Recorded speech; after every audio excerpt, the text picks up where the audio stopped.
Gege no Kitaro, Nori no Nikuto Katachi. You'll have to bear with me if I've pronounced that, I'm not sure if I pronounced it right. It is a first-person horror adventure game that was published by Bandai and released for the PlayStation in 1997. And the game, along with this series, would be exclusive to the Japanese region only. That would be based off a popular comic book or cartoon series within the region. So the plot around the game sees you take on the role of a young girl who has just started a new year in school, but you find yourself being locked into school after hours, and you find that there's a lot of unusual things happening behind the scenes, as once the lights go out, it's like it's transformed into a completely different environment, almost like in a different reality. And your goal is to try and find a way out, but you also must have to contend with one of the professors that has been transformed into like a zombie-like creature or monster, who is constantly looking around the halls to try and find you or find anyone that's lingering around the place. So your goal is literally just to run and hide and to try and find whatever means possible in order to escape, but it will be no easy feat, as you will have to complete a variety of different puzzles, look for areas to hide,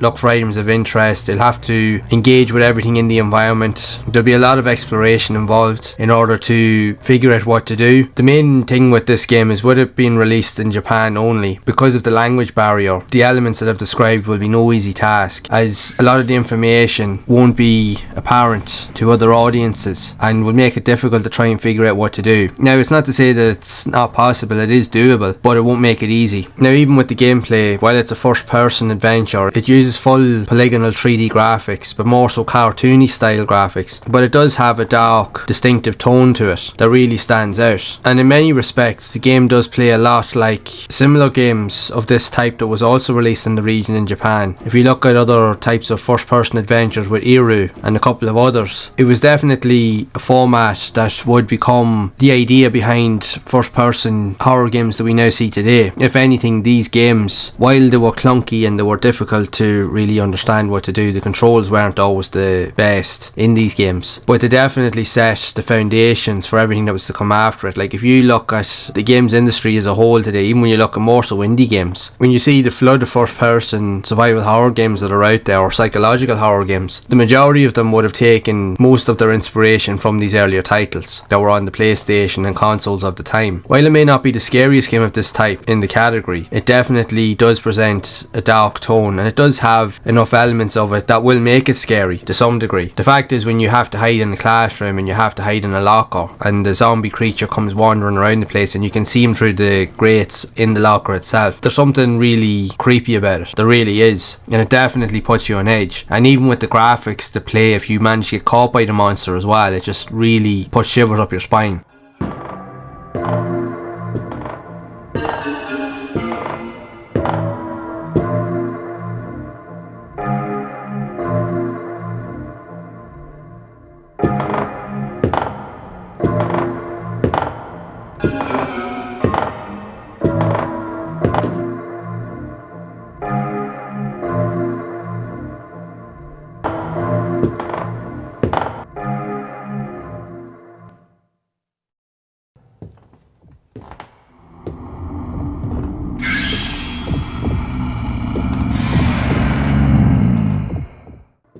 So you'll always have to be mindful of your surroundings, and you'll always have to make sure that you have a way to run and hide, because the corridors themselves in the school are very narrow, so even if you try to run past the monster, you won't be able to do it. You'll have to turn around and run back the other way and try to hide in a room and try to find a way to get it out of the area at all costs, so that he doesn't see you, because if he does see you, he will come after you. But this type of concept would become familiar with games that would later be seen on the PlayStation as well. If you look at games like Hell Knight, and even if a couple of other games, like I said, that were released in Japan, which I will cover in future videos, the concept is very, very similar in all regards. But like I said, when you see the floodgates of today being opened with first person psychological and survival horror games, they do all follow a very similar format. They really do, because the one thing that these games even back then were able to capitalize on is that first person horror is probably the most immersive, because everything's straight in front of you and you can't unsee it. Now, it's a very rare title, that's one thing to make note of. Very, very few people know about it, know know that it even exists, and even fewer people will have ever played it. But it is an interesting idea, it's an interesting concept that in its own way helped to set the stage for everything that came after it. And it is a game that, if you're into this style of horror games, especially the older classics from the PlayStation era, that might be worth checking out. With that being said though, I would love to hear your thoughts of this if you have played it yourself. Did you even know anything about the game? Did you even know it existed? And if you have played it, what did you think of it overall? So be sure to share it down in the comments below. And if you would like to see more content around more unusual and rare games like this that were released on the PlayStation, then be sure to leave a like on the video, subscribe to the channel, and you can check out the playlist here on screen to see a lot more of those games in action that I have covered previously on the channel. And as always, keep those gaming memories alive.